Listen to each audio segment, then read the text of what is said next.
I was going to talk a little bit about the different origins of tent maker work compared to quilting in America. The men are tent makers because originally they made tents, and they still do in many ways. American quilts have started as a need for a warm blanket, and they have lovely thick padded battings of cotton wadding, and the quilting has developed to hold the wadding in place. But Tarek and Hosam are working on a canvas backing, because in Egypt these originally were the inside walls of tents, and the beautiful decorations and applique that you see would have covered the inside wall, while the outside wall was just a cream canvas. I often think that technically these do satisfy some of the definitions of quilts, because they stitch over a cotton background in a colour that they select, which is laid over the canvas, and every applique stitch comes down through the background, stitches into the canvas, and is actually literally holding 3 layers together by stitch. But the origins are different, so that the work is different. A lot of the patterns are very traditional, and they have worked in this way in Egypt for the last 4,000 years. There are tents made in leather, found in pharaonic tombs. The men work in cotton because that's a current material in Egypt nowadays, and Egypt grows some of the best cotton in the world. They stitch very, very fast. It can be said that a slow tent maker has a hungry family, because this is how they earn their living entirely. They stitch all day, in summer sometimes up to 14 hours. In winter they'll stop around 6, 7 o'clock because the light goes. And they'll make pieces for commission. They work for people who literally want tents. King Abdullah is having a tent made at the moment, King Abdullah of Jordan. And there are a lot of commissions for smaller pieces, for houses, for shops, for restaurants in places like Turkey. And they'll often hang the inside of an Oriental restaurant to look spectacular, like a tent. The work over there is really not respected in Egypt. Egyptians don't buy this work for their houses. There's a connection to use in funerals. When they put up screens in the streets, they put it up for absolutely any celebration. They will use the screens for things like weddings, for henna parties, for Ramadan. They will set tables in the street in Ramadan, and anyone who is caught away from home or poor and can't afford a meal can sit at that table and will be served several courses of food at the cost of someone who's decided that that is his gift for Ramadan. And they will have a screen behind to show exactly where to sit and where there is free food.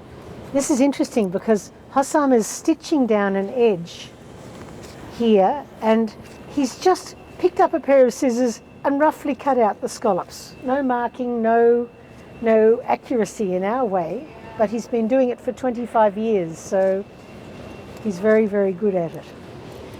Tarek was trained originally as a lawyer and has gone back into the family company and is getting so much more pleasure from working with the stitching than he ever did from law. I'm often asked in the show if they do their own dyeing, if it's hand-dyed fabric, and they don't. They do what most Americans do, they buy a commercially available fabric. But the fabric is different to the touch from most American cottons. It's very fine, a little bit more malleable, and it rolls beautifully even when it's not on the bias. And it's just a different surface. It almost feels like a suede surface when you handle a little piece of fabric. The thread they use is interesting too, because it comes on the sort of reel where you really would see that in a throw-out bin at 3 for $1 and think it was rubbish and you would never buy it. But it simply does not seem to tangle. They cut their threads much longer than we do, more like 2 or 3 feet long, and they'll rip it through very, very fast. And I've seen one tangle in 3 days of sitting here watching Hosam stitch. And that's interesting. We're getting a lot of questions, and I think a lot of people are wondering why it seems to be mostly men. There are women who stitch. In fact, Hosam in his stitching group has about 10 women and 15 men, but most of those women are the wives of stitchers who can teach them. On the whole, girls do not sit and learn in the groups with boys, and in Egypt it's not acceptable for a girl to learn with a lot of boys, and so they don't have the same chance to learn that boys have. But the women who stitch are usually the wives of good stitchers, and there's a slight difference in the way that the place works. I'm using two terms here. I'm using tent makers and I'm using stitchers.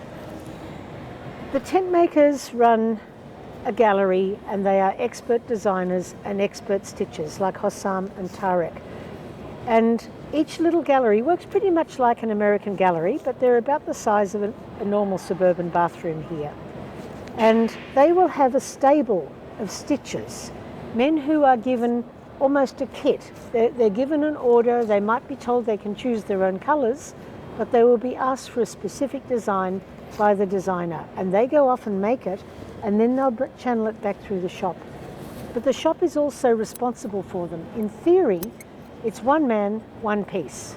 And a 6-month piece, like the one behind me, is actually a very hard thing for a man to work on, because when he starts at the beginning, he knows it's going to be 6 months before he earns any more money. So he has to be able to feed his family in that time. So many men don't want to make big pieces unless they're pre-ordered and they can get a little bit up front so that they can support themselves. But the men who run the galleries, the businessmen like Tarek and Hosam, and the tent makers are also responsible for their stitches. If a stitcher is running low on money and still has a month to go on a 6-month piece, he can expect to be assisted by the man who's ordered the piece. So being linked to a shop is essential for the stitchers so that they can sell their work. When he came in on the first day of the show,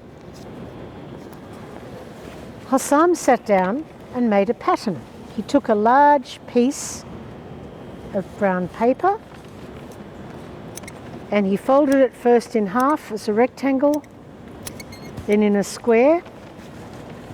Many Americans will remember cutting snowflakes as a child, and then in a triangle. And then on one side only of the triangle, he drew a pattern. And wherever he has a fold, he has put either half of a lotus flower or he's brought the tip of the lotus flower. You would never put a 3/4 piece on a fold. It has to be finished or a neat half. And then he's taken a needle embedded in a cork and jabbed through all the pencil lines to transfer the pattern to the other side through 8 layers of fabric. And then, of course, as he opens it out, the pattern now has transferred over the whole piece. So he's got a radially symmetrical pattern, which is always just beautiful. He spreads this out over his background fabric, and he was using here a navy blue.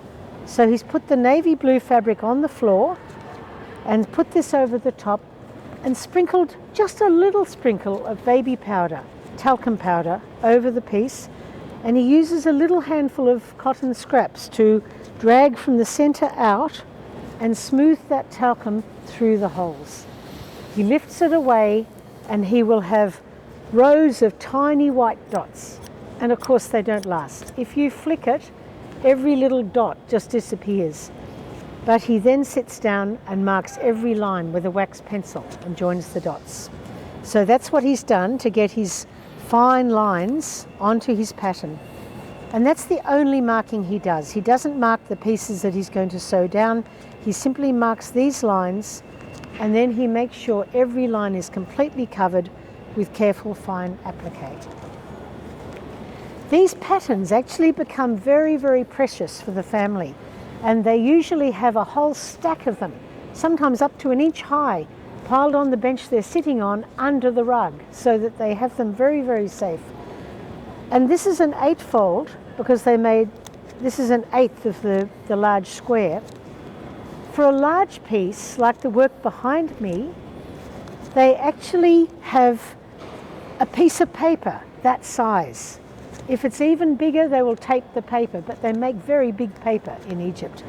And they will fold it one more time, so that they put a fold through the center of this So we have a 16-fold piece, and then the line is only from here to here. They simply draw the part from that line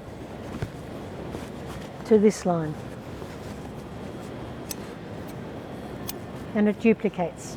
And it makes the most complex and beautiful patterns. The 16-fold patterns give you an 8-pointed shape or star.